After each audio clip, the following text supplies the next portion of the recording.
Rather a hectic day on Saturday, Sean, starting off in the first with horse number 3, Celestina.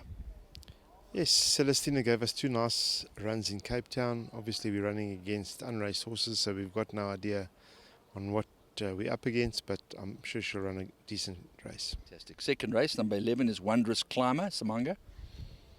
Yeah, maybe jumping into the 1400 would have been nice to give him a 1200 first, but I think he's going to need this trip and more, and he shows that he's a reasonable horse, and we're hoping for a good showing.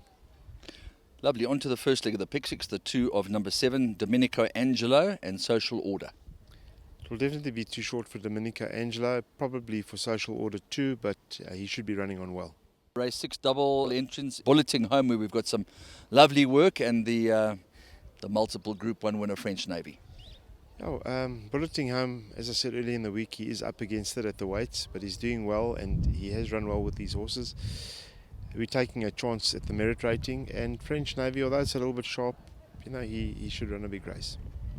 Obviously, one would assume that the 4 million rand race is his main mission. Yes. Okay, on to the 7th, where we've got Off the Mark and Tahini. Good work from both of them. Yeah, they both worked well in the week, and Tahini didn't like Cape Town at all. We're just hoping that she bounces back here. On her best form, she has a chance. And Off the Mark, her last two starts have been a bit lackluster, but she did present with symptoms after her last run, and she could have probably been harbouring something. But everything seems to be fit and well now, so I'm sure we can ignore those last two runs. She might have an outside chance. Okay, then on to the fillies, guineas, Redbury Lane, Safe Harbour, Smiling Blue Eyes and Visuality. Obviously the draws, and of course the sheer class of a filly by the name of Safe Harbour, who's had quite a busy season, have to be put into the melting pot. Oh, well, Safe Harbour, actually we've been quite light on her since she got back from Cape Town, and she'll probably need this run. She's drawn poorly, but she's definitely the class horse in the race, and it wouldn't surprise me if she gives him a fright. Smiling Blue Eyes has had a lovely prep, unfortunately drawn poorly, and she's a filly that can also race up handy, so we won't be able to obviously do that from that draw. We'll have to just take our chances. Visuality suspect over the trip, have to drop her out too. That leaves Redbury Lane, who's drawn well, and she's coming out of a maiden. So I'm up against it in this race, and bit of luck in running. Hopefully, things fall into place, but it's hard to have any confidence. Okay, well, there's $1 million question and a $2 million question, or rand question. First of all, Mary Slack has done an enormous amount to promote this race. Do you see yourself with a candidate that is likely to follow in the footsteps of that amazing filly of yours that only got snared on the Y in the third leg? Okay, I don't think they're as good as her. She was seriously good, and I think Smart Call only saw the back of her every time they ran. Yeah. The bottom line is these fillies have the ability, and they're the type of fillies that can go the all three legs, except for Visuality, obviously. So it wouldn't surprise me for any one of them to win here, and obviously you need to win the first one if you want to be in the shake-up. On to the Colts Guineas, sponsored by Betting World. You've got the quartet of entries in Alsahem, Furiosa, Matador Man and Tilbury Fort. Yeah, a nice hand, Andrew. No real confidence in any one of them, but certainly horses with chances in this field. Alsahem is a very good horse. Unfortunately, he was scratched in January from one of his engagements, and with the weather that we've had, he's maybe a gallop short, but he is class, and he's still a big runner. Furiosa, we're coming back in trip, but he's well drawn, his work's good, he's a fit horse. So the mile may be a bit sharp for him, but he's doing really well. Matador Man, very good prep run. He's drawn a little deep, but he'll be given a chance. He's always slow away. I think he'll get the mile, and he should be finishing well. And Tilbury Fort, once again, we're up against it with him, but he's a horse that is progressive, and he may not be quite this class yet, but he's fitting well. There's a lot to like about the chances of number 13, Super Tube, in the 10th of the afternoon. He's getting on, and he's got his issues, but a very nice run on his last start to show that he's coming back to form. And he certainly does enjoy the sting out of the ground. It should still be a little bit of give in the ground, hopefully. So he's got an outside chance. Well, I suppose he's got a hang of a long way to go to be the favoured horse of yours, but Baraka certainly would have to be one of the dear horses in your yard. Yes, I thought maybe he got caught a little flat-footed on the inside course last time out, and he is running honestly and running well. Even though we've drawn a little deep, he would have a chance. And of course, his favourite jock on board doesn't harm.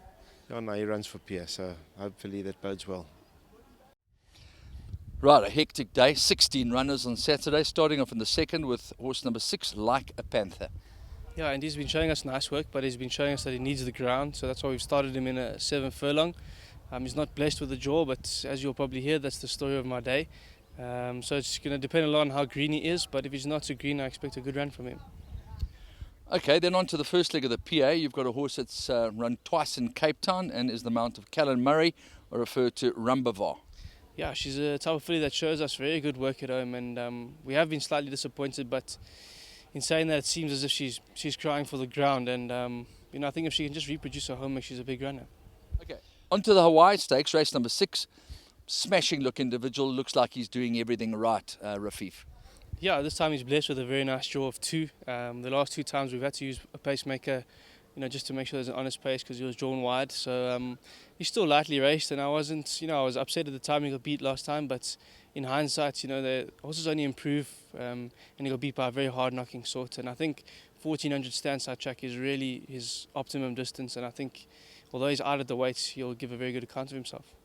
And we've discussed this before, but it's really nice when a young man that's hopefully got a bright future is the first to admit that he probably pressed the trigger just a trifle early.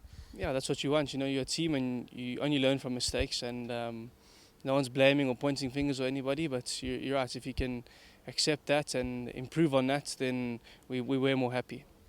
Lovely. Then we move on to the 7th, where you've got the pair of Another Russia and the very talented Sharma. Yeah, Another Russia is in very, very good form, but she's also got a very wide jaw and will need a lot of luck in running. If she can get lucky, I do. If she was drawn very well, I'll be very confident. But like I said, she's going to need a lot of luck. And Sharma's got a better jaw, and she's been prepped for this race, and it seems like she's got a lot of them held on form. So she's just got to reproduce her last run, and she's obviously going to be a massive runner then. Fantastic. And then we move on to a really cracking race, and we've got Al Hawra and, of course, Belrose with Biblical Susan and Ektifar. Yeah, Alhawa, I was very happy with the last run. She was running on steadily in the 1450, and I think she has got in and out form, but she seems to be coming to herself now, and she's in very good form. So, I wouldn't be surprised to see her running the money. Belrose, she won a good race last time, although in handicap company, she's also lightly raced, so she's only improving. I think she's going to be better though in the next 2 legs, but I wouldn't be surprised to see her run the money either.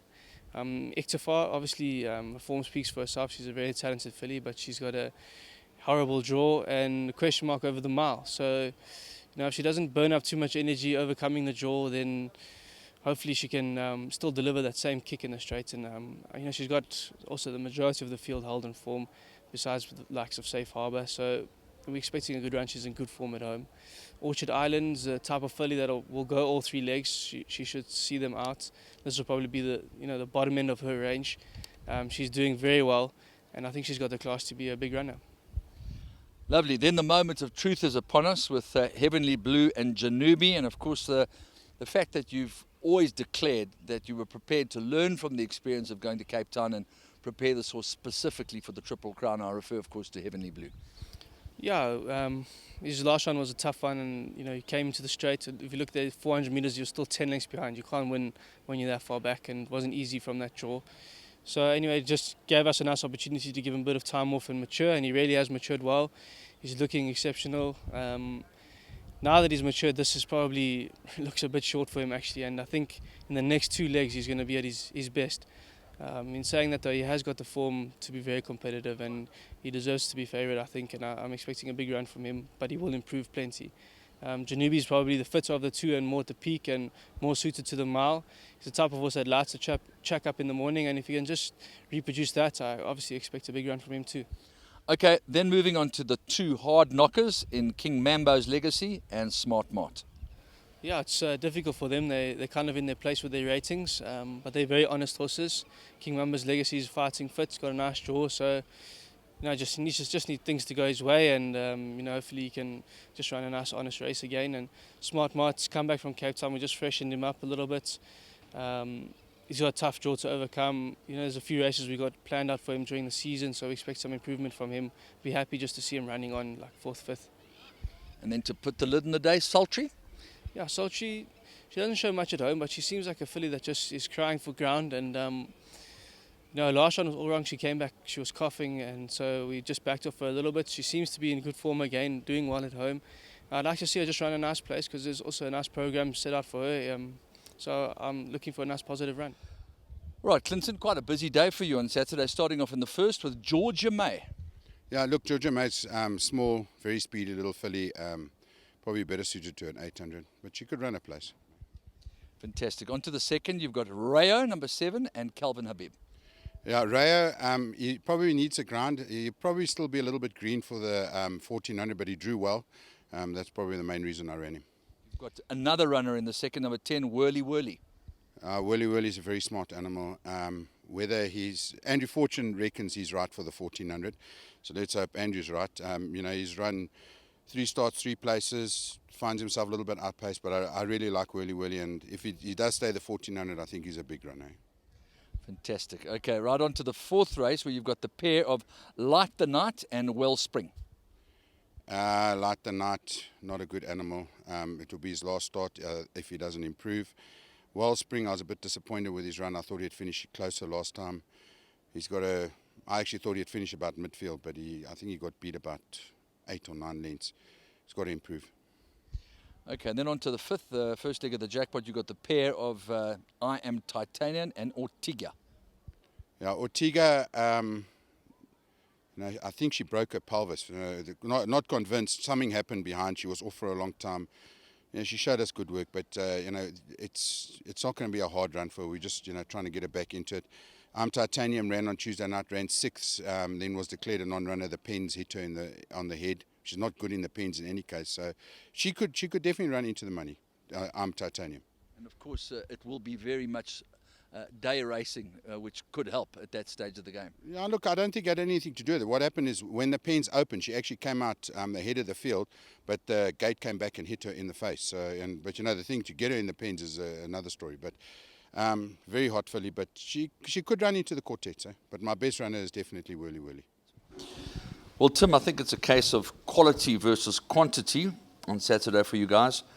And you've got quite a long wait. And you start off in the 10th race with horse number 14, Detonation, who could possibly have been a trifle disappointing last time out, but it seems like there are good reasons for that. The going was very wet, and I didn't think it suited him. He only ran a length off, so it wasn't the worst run. And, missing a lot of work. We always feel like our horses are slightly underdone, but we're trying to keep them sound. I think that's the main objective. He's got a lightweight. He's got a good draw. I think the lightweights help over this kind of trip, so he's definitely in with a shout. His stable companion has done nothing wrong since coming from Natal. Yeah, beautiful horse, lovely horse to work with. He's got a big weight and a bad draw, so that's obviously tough, but I think he's up to it. He's a very nice horse. The 11th of the afternoon, there couldn't possibly be a stronger form line than the one that has succeeded Parabola, and she runs in the 11th. Yeah, it was a lovely run first time out. She was super green, and her and the winner were well clear of the third horse, so very promising there. This is a strong race, though, and it's a big jump up in class. I think everyone can see that. So, look, we've also missed work with her, and you do worry about fitness, but she's a light filly. She's quite a skinny little girl, and I don't think it would hurt her as much. The race will tell. She could be anything, this filly, but it's a very strong race. Got a good weight, not the best draw. But we're hoping.